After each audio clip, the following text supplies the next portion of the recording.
cette jeune demoiselle alors, elle blonde. s'appelle Anna Maria Leif, c'est la sœur d'une petite starlette.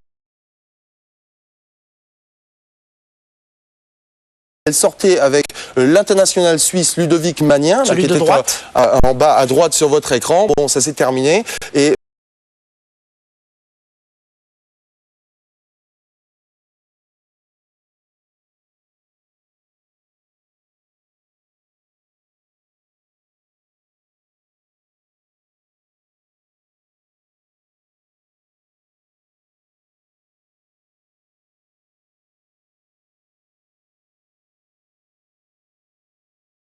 à la défense de la Lazio, il est passé Shevchenko dans l'une de ses positions fétiches pour doubler la mise. Le Stadio Olimpico, c'est vraiment le terrain pour cet homme, Andrei Shevchenko. C'est son 10e but inscrit au Stadio Olimpico, que ce soit face à la Lazio ou la Roma. Il adore marquer ici à Rome. 2 buts de Thierry Henry dans celui-ci. Regardez-le, il est magnifique. Thierry Henry servi dans la surface de réparation et là, paf, la petite talonnade. Extraordinaire, et tout le monde en parle évidemment aujourd'hui en Angleterre. Thierry Henry avec son doublé est à 7 buts déjà pour la saison et c'est le meilleur buteur en Angleterre. Ça aussi c'est le foot écossais avec le dénommé comment il s'appelle Grady qui veut donc centrer et saluer gentiment par le public. Regardez, il veut centrer très fort et il n'avait pas pensé qu'il y avait le poteau. C'est bête. Juste avant la mi-temps, les joueurs de Nimègue réagissent et de quelle manière? Edgar Barreto décoche une frappe énorme en pleine lucarne. Et absolument contre le cours du jeu, Nimègue égalise.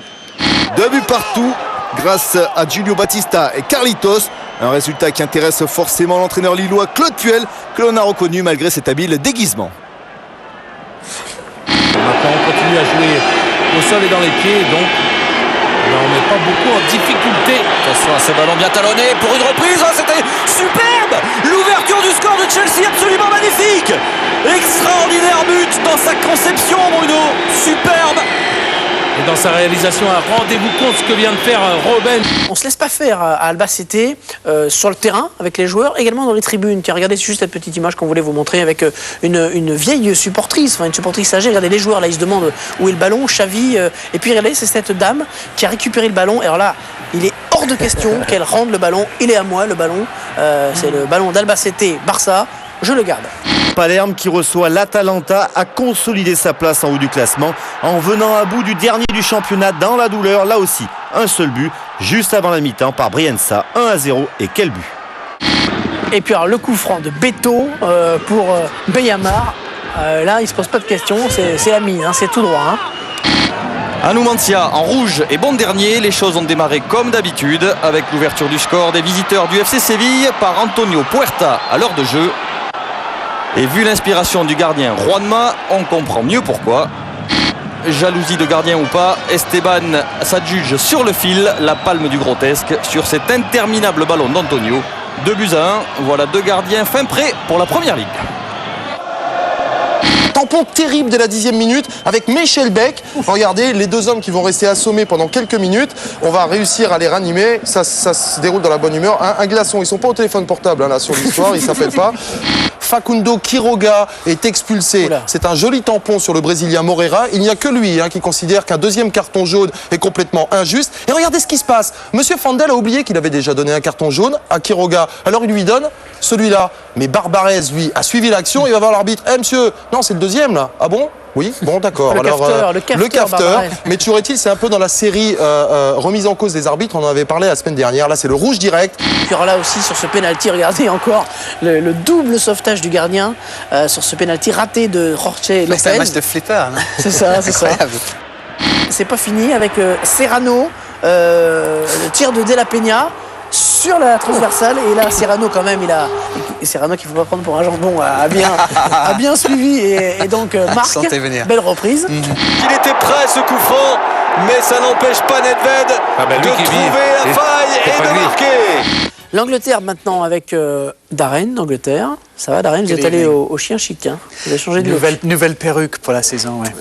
Dès la première minute, la 2e minute, 1 minute 05, un superbe enchaînement de Thierry Henry contrôle pied droit, reprise de pied gauche. Il ressemble un peu au but qu'il avait marqué contre Manchester United à Fabien Barthez il y a quelques temps, sauf que la frappe était lobée. C'était magnifique parce que vite, là, vraiment, là, même avec le ralenti, ça va vite. Pied gauche, à noter, pied gauche de Thierry Henry, superbe but. Brescia en bleu accueille Chievo avec une perle dans ce match. Perle signée l'Autrichien Markus Schopp qui s'emmène le ballon et trouve la lucarne. Ronaldinho, on l'a laissé passer.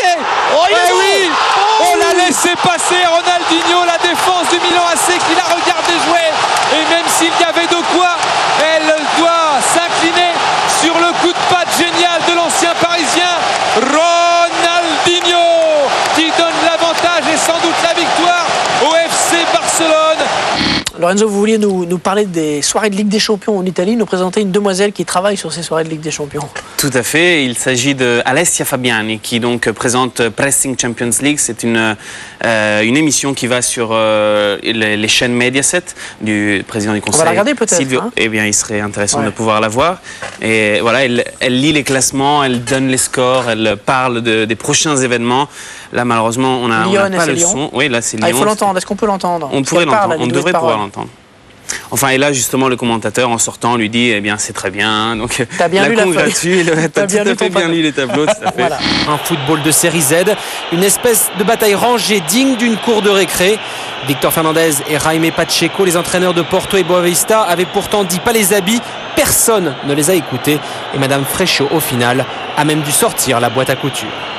Alors Alessia a d'autres qualités, elle fait d'autres travaux. Enfin, donc elle a fait un calendrier, voilà, pour Ligue des Champions. Donc elle fait chroniqueuse de télé plus femme de calendrier, quoi. Alors oui, bah évidemment, elles en profitent un peu toutes. Il y en a d'autres qui sont avec une certainement. Copine, là, C'est la fille qui a fait qui a participé au Big Brother italien, le Grande Fratello, voilà. Qui s'appelle Masha. Donc là, elle prend une douche. Enfin, bon, elles prennent des douches ensemble. Elles font différentes choses très provocantes sur ce calendrier qui est parti vraiment comme. Très vite.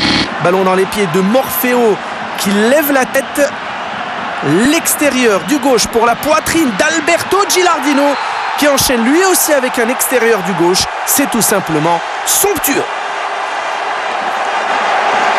Hanovre s'est imposé 3-1, mais là, Antonio Di Salvo, l'ancien joueur du Bayern de Munich, prend un tampon phénoménal de la part de Robert Enke, l'ancien gardien du Barça et de Benfica qui est arrivé cette saison. Regardez cette sortie, seulement un petit carton jaune contre le gardien. Monsieur Janssen, l'arbitre de cette rencontre, concédera qu'il aurait dû avoir carton rouge. Di Salvo s'est relevé, transféré immédiatement à l'hôpital. Il en est sorti ce matin. Commotion cérébrale à l'arrivée pour lui. C'est quand même des images assez incroyables. Hein. Ça fait peur. Avec là aussi, regardez une déviation superbe de Carlos sur son poteau. Superbe frappe de Ricardo Fernandez et parade extraordinaire. 10 minutes plus tard, la réaction de Brême avec le but de cette 17e journée. Regardez ce petit chef-d'œuvre. Tim Borowski, un ballon amoureusement travaillé, comme je pourrais dire, avec un lob qui vient mourir dans le filet opposé. On va prendre du plaisir une nouvelle fois, regardez, avec ce petit ballon piqué pour venir tromper le gardien de Kaiserslautern. La base du foot, c'est le triangle. Pas toujours. Des fois, l'une-deux, on le fait à deux et ça devient carré. D'accord. J'ai essayé de sortir une phrase intelligente, mais bon, tant pis. Et puis, on est à la 83e minute. La magnifique arrêt, splendide arrêt à la David James du gardien de Morirens. C'est l'arrêt du nez, en fait, d'Aren. C'est impressionnant quand même. Il a voulu faire une Alonso, un petit peu comme Jérôme Alonso, mais sans les mains. On va voir ce qui s'est passé. Cannes, quand ça va, ça va. Quand ça va pas, paf, à l'entraînement, comme ici, on s'inquiète. Un tout petit chou. Ça lui arrive souvent, ça, quand même. Hein. Ouais, paf dans le pif. Et un match. Pour Oliver Kahn, qui reste un peu groggy. Ça mérite au moins de faire sourire son entraîneur, un peu moqueur, Félix Magath. Des nouvelles de notre ami Calamity James, David James, le gardien de la sélection anglaise, qui a encore fait des siennes contre l'Autriche. C'était en match éliminatoire de la Coupe du Monde. On regarde les images ensemble et vous nous expliquerez, Darren, ce que la presse cruelle anglaise a fait. C'est vrai que bon, il fait pas très fort là-dessus. Hein. Il a voulu la prendre sur la pelouse, elle a fusé, je sais pas ce qu'il a fait. On voit beaucoup mieux comme ça, oui, voilà. Ça passe carrément en dessous de son corps. Regardez bien. Hop, alors, malheureusement pour lui, The Sun, notre journal le plus populaire en Angleterre, ils ont refait le match sur un petit stade. Ils ont mis quelqu'un qui a tiré de la même distance, même vitesse. Mais entre les poteaux, ils ont mis une âne. Un âne? Un âne même. Et Lannes a arrêté le tir. Donc, la conclusion, c'est qu'il faut jouer Donc, le lendemain, sondage dans le journal au lecteur, est-ce que vous voulez, pour le prochain match, David James ou Lannes? Et Lannes a remporté un gros succès. 95% des lecteurs ont voté pour Lannes. Écoutez bien la frappe, il y a un 1-2 Adriano Vieri. Écoutez bien la frappe énorme du Brésilien Adriano. Donc, regardez cette image, elle est étonnante. Ailton fait 1m80, l'assistant de M. Fandel fait 8m22, j'ai calculé. Le cécifoot, c'est le match des malvoyants, des non-voyants et des malvoyants. Ça se dispute aux Jeux paralympiques à Athènes actuellement. Et il y avait un Argentine-Brésil. Alors on s'est dit, il faut qu'Omar voit ces images. Alors déjà, c'est surprenant de voir le niveau de jeu pour des joueurs qui sont soit non-voyants, soit malvoyants. On a du mal à imaginer que c'est le cas. Hein. Le Brésil a battu l'Argentine 4-0, désolé Omar. Hein. Mais même avec des non-voyants et des malvoyants, Brésil-Argentine, ça se termine avec des pains. Mais cette équipe de Bologne se fait rejoindre en début de deuxième période suite à ce but de Chiesa pour Sienne, le plus beau but de cette 9e journée. Un but partout, score final. Mais là, regardez, ce petit chef-d'œuvre franco-français, Vieira, Henry, Pires et but de Patrick Vieira. Jeu collectif à 3, c'est somptueux l'égalisation d'Arsenal, regardez, avec Henry pour Pires, dans le trou pour Vieira qui a continué son action, petite pichenette, et ça fait 1 partout. 10e minute de jeu, regardez ce qui se passe. Là, c'est une image un peu bucolique malgré la neige. Du côté You, une amie qui vient pour protester un petit peu contre le sort réservé aux chiens durant les périodes de Noël. On les offre et régulièrement on les laisse tomber par la suite. Et la réaction, ouais, on en fait des manteaux. Et la réaction d'Oliver Kahn, très très sympa, regardez. Elle va déclarer, cette jeune dame qui s'appelle Régine, il m'a serré tellement fort qu'il m'en a coupé le souffle. Cette saison, il y avait le mascotte grand national. En fait, c'est une sorte de rencontre de toutes les mascottes de tous les clubs, aussi bien professionnels qu'amateurs. Alors par exemple, on va voir la star de toutes les mascottes, c'est Gunnersaurus Rex, c'est un dinosaure, c'est la mascotte, voilà, c'est lui, d'Arsenal. Et donc, pour ce mascotte grand national qui se passait à Huntington, toutes les mascottes se sont réunies et on fait une grande course. Il y avait 220 yards avec 6 obstacles. C'est donc une course. Hein. Ah oui, c'est un steeplechase. Un steeplechase. Et donc il y a le hibou de Oldham qui avait gagné les 2 précédentes éditions, qui est arrivé 2e parce qu'il a été battu par Graham le gorille, que voici. On va voir le gorille. Donc tout ça, ce sont des mascottes. C'est quoi cette tradition des mascottes en Angleterre? Non, mais on va finir par penser qu'on est excentrique chez moi. Manien qui a encore le ballon, on décale. Encore Valdez, l'énorme tacle là sur Valdez, le Paraguayen qui est au sol sur cette grosse faute. Et voyez le carton rouge immédiat sorti par Monsieur Frisk pour cette faute d'Angulo. Et ça, c'est une image marrante. Regardez, hop là, l'arbitre assistant assez imposant, 1m95, qui vient aller sur une embrouille, s'interposer. Regardez, c'est lui qui balance Meissner derrière, mais c'est Sunday Olyssée qui va prendre un carton jaune. Ça, c'est fort quand même. Denelli, le buteur qui se mue en 2 temps, passeur, ballon côté droit pour Micoli face à Zanetti. Le grand pont, la frappe sur le poteau, enchaînement grande classe de l'attaquant de la Fiorentina. Et derrière, la parade version éolienne du gardien de l'Inter. Ça s'annonçait donc relativement simple pour les Gunners. Ouverture du score de Robert Pires qui inscrit son 8e but. C'est le 2e meilleur buteur du championnat grâce à une prise de balle anglaise magnifique du gardien de West Brom. Une boulette. Alors regardez, c'est très beau. C'est-à-dire qu'il y a le plongeon pour la photo, la prise et hop, le ballon qui file entre les mains.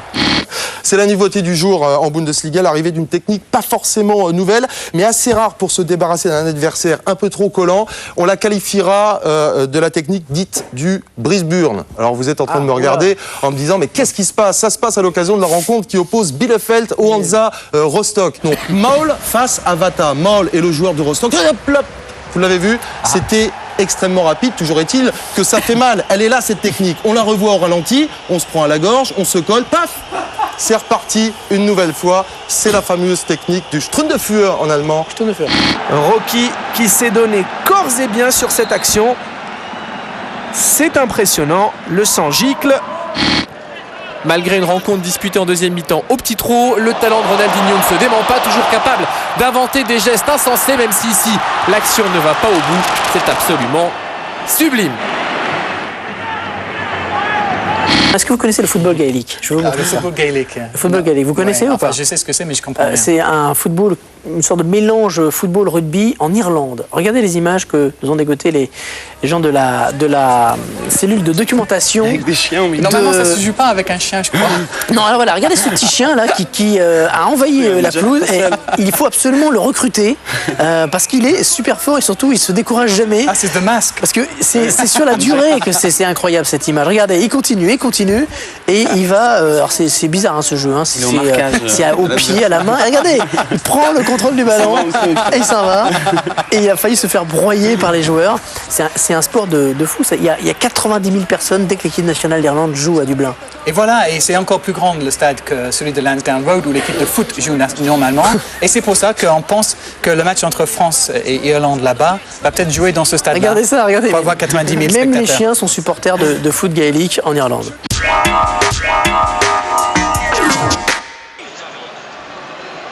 Xavi. Oh, bien joué. Magnifique ballon vers Giovanni Van Bronckhorst qui le ressort pour Ronaldinho. Ronaldinho pour Deco, superbe action, magnifique action du Barça. C'est magnifique. Oh là là, quel but! Action exceptionnelle du FC Barcelone et but de Giovanni Van Bronckhorst. On est admiratif. Énorme. Oh là là là là là. Fabuleux. Fabuleux. C'est un autre football, c'est une autre planète. Le Barça possède la meilleure attaque de la Liga, on vient de le voir, mais aussi la meilleure défense. Ça ne saute pas franchement aux yeux 3 minutes plus tard. Le talentueux Yeste égalise après avoir qualifié mercredi son équipe en coupe. Premier but en Liga cette saison. Un vrai régal au ralenti.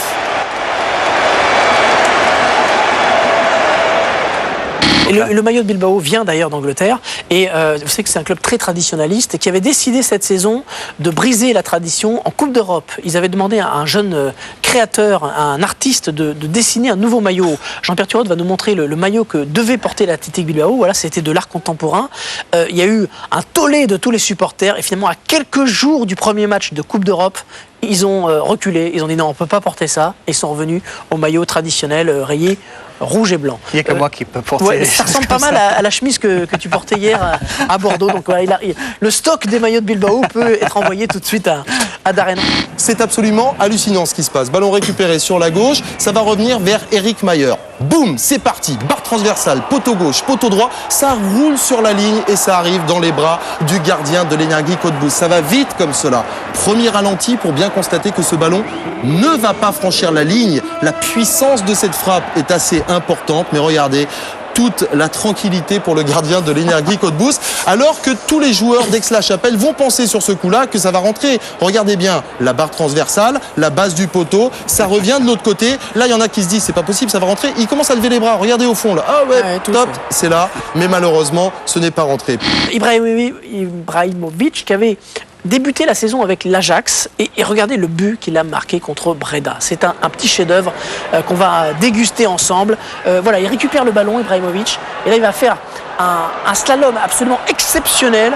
Omar, lorsqu'on se lance dans un slalom comme ça, c'est pas programmé, c'est quoi? C'est l'instinct?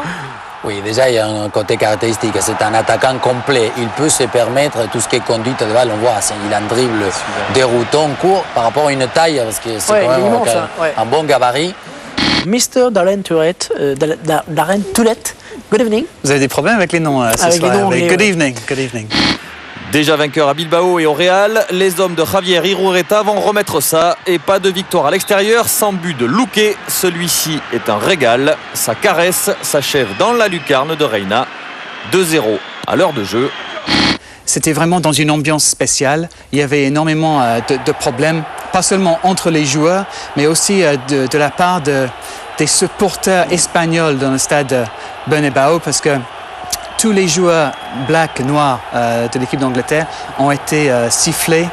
On va voir aussi qu'il y a des poètes dans les tribunes. On l'a vu aussi au moment du carton rouge de l'arbitre. Regardez la réaction quand même des supporters derrière, des supporters de Rangers. Voilà, c'est tout ce qu'on aime dans le football écossais, le côté un petit peu charmant. Poétique. Voici peut-être l'image du fair play de ce mois. Juan, il fait trop froid pour lui, il porte des gants, il a du mal à faire ses lacets. Il demande à son compère, Ailton, de lui refaire ses lacets. Regardez cette autre image, ces autres images étonnantes. C'est un paysage étrange, on dirait une ambiance de vieux film de Dracula. Alors c'est pas un décor naturel, parce que les brumes que vous voyez ne sont pas dues totalement au brouillard, mais au fumigène des supporters. Le fumigène qui est vraiment dans la culture italienne du foot. C'est bien dommage, d'autant que vous avez importé ça en France, mon cher Lorenzo. C'est laid, ça rend les ambiances lugubres. Et hier, à Sienne, ça a même obligé l'arbitre à interrompre la partie pendant 17 minutes parce que ça ne partait pas. Palerme en rose, révélation du début de saison, n'avance plus, le doute s'installe et Parme, pas au mieux non plus, en profite avec un nouveau but de Gilardino. C'est un but collectif superbe entre Ponte, Franza et Berbatov, le Bulgare. Tiens, Omar, on va laisser parler le footeux. C'est un jeu en triangle, en quoi? Oui, en triangle. Tout a une touche, sauf là à la fin qu'il y a le contrôle avant, sinon au mouvement. Mais il y a beaucoup de Brésiliens et des Argentins, donc quelque part il y a déjà une connotation. C'est vrai que le climat est assez proche entre Copacabana et Leverkusen, hein, c'est vrai. On ne résiste pas à la tentation de vous remontrer les plus beaux gestes qu'on ait vus cette saison. Et puis, regardez Javier Portillo, l'ancien madrilène, qui offre ce ballon à Fabrizio Miccoli. Le reste, c'est tout simplement magique. Magique Miccoli, l'ancien de la Juve, signe le doublé, mais surtout le but de la journée. À 25 ans, il confirme l'étendue de sa classe. La Juve peut se mordre les doigts de l'avoir vendu à la Fiorentina. Ça vous dirait de voir une autre image d'un gardien de but anglais, mon petit Larry? C'est normal, non? Chaque dimanche, pareil. Ouais, c'est Taylor. Mike Taylor is not rich. C'est le gardien de Birmingham contre Charlton. Regardez ce qui lui est arrivé ce week-end. Les images tout de suite, voilà. Sur ce centre, en fait, de Johansson. J'y suis. Et non, il n'y est pas. Il y a Young qui est derrière. Ah, grosse erreur, quand même. Hein. Oui, mais je vais juste souligner le fait qu'il n'est pas anglais, il est gallois. Ah, il est gallois, d'accord. Cette image, elle est assez sympa. Le football, paf, qui marche pas très bien pour le moment du côté du VfB, qui avait Mathieu Delpierre, titulaire pour la rencontre importante face à Mönchengladbach. Ça vous fait rire, ça? Est-ce que vous pouvez juste me faire ça, Hervé? Faire ça quoi? Non mais faites comme ça. Quoi, ça? Comme ça? Voilà, un peu comme ça. Oui, c'est bien sûr, c'est vous. Non, j'ai retrouvé une photo cette semaine. Vous allez voir, c'est génial. Je me demandais pourquoi Hervé regardait toujours mes vêtements avec un air si attentif. Regardez cette photo. Regardez cette photo. Et oui, regardez, c'est Hervé Matou. Lorsqu'il présentait l'équipe de dimanche en 1973, je l'ai retrouvé. C'est Danny Wilde, presque. C'est pour ça. C'est un montage. C'est pour ça que vous regardez. C'est un montage. C'est moi si j'avais grandi en Angleterre. Du tout. Non, c'est du vrai. Ne croyez jamais ce que fait Darren Tulette. C'est un scandale. Lecce, alors mené sur son terrain, va tout de même réussir à égaliser 9 minutes plus tard. Et quel but par rouleau, un but partout. Je vous dois des excuses, mon cher Darren. J'ai souvent dit que les gardiens d'Angleterre n'étaient pas très bons et qu'ils faisaient parfois des erreurs. J'ai pu remarquer ça. Ouais, vous avez de bons gardiens, en fait. Et notamment en équipe d'Angleterre. Vous me regardez avec un air suspect. Qu'est-ce qui va me sortir là? Suspicieux. Paul Robinson est le nouveau titulaire dans l'équipe d'Angleterre. L'Angleterre qui jouait contre l'Azerbaïdjan en Coupe du Monde récemment. L'Angleterre est la seule grande nation qui reste grande. Qui n'a pas de difficulté. Pour l'instant, on gagne tous nos matchs. Paul Robinson, donc regardez, c'est illustré dans cette rencontre de Coupe du Monde. Donc il y a un supporter qui est venu envahir le terrain. Et là, regardez, hop, il fait un croche-patte extérieur. Donc vous avez, il serait excellent en gardien d'immeuble, par exemple, Paul Robinson. C'est pas mal quand même. Hein, lorsque souvent on voit les stewards qui n'arrivent pas à attraper un joueur. Donc ils ont beaucoup plus de difficultés à attraper le ballon que les supporters quand même globalement. Vraiment, ce sont deux petits chefs-d'œuvre. Le premier, c'est Angel, il porte bien son nom, c'est un ange. C'est une volée qui nous fait penser à celle de Papin contre l'US Luxembourg il y a quelques années en Coupe d'Europe. Et en plus, c'est des buts qu'on marque très rarement. On se souvient tout, parce que tout y est. Le corner, il est déposé. Et le geste, l'équilibre, magnifique. Et une part de chance. Et puis le deuxième de One Shop. Regardez-moi ça aussi, ce petit chef-d'œuvre extraordinaire. Ces deux buts ont été marqués par Malaga en l'espace de 8 minutes. Les 8 premières minutes du match. Ça aussi, c'est beau. Là, tout est bon parce que aussi le lobe à le défenseur. Et en plus, la reprend tout de suite, volée. Et ça va au fond, c'est magnifique. Mais le plus beau reste à venir à une minute de la fin. Geste somptueux, le coup du foulard de Diego pour lancer à nouveau Benny McCarthy qui s'offre en puissance le doublé 3-0. Mais alors, quel talent chez ce Diego! Et victoire tranquille, prometteuse de Porto avec un petit coup de pouce de l'arbitre, mais avec la manière. La période de rodage est terminée pour le champion d'Europe. Et puis à la demi-heure de jeu, le petit bijou du match, regardez ça, ça va être magnifique, c'est Petrov qui va prendre son temps et boum, réussir une volée magnifique. 2-0 pour le Celtic. Stilian Petrov, le Bulgare de Celtic, il est là depuis 6 ans déjà. Et regardez le rebond, c'est intéressant parce que ce terrain est en plastique en fait. Rien d'autre ne vous a marqué dans cette image, Darren, non? Non? Juste, je vais vous montrer un truc. Allez. Regardez bien le but de Petrov, mais regardez au fond là-bas, complètement au fond, il y a le Père Noël qui est en train de jongler. Vous voyez? Parce que, voilà. Et donc, le Père Noël n'a pas vu le but de Petrov. C'est comment? C'était un beau cadeau quand même. C'était un super cadeau, pas mal. C'est étonnant, hein? Ouais. Voilà, j'espère que vous avez apprécié ce montage signé Étienne Duny. Dans un instant, l'année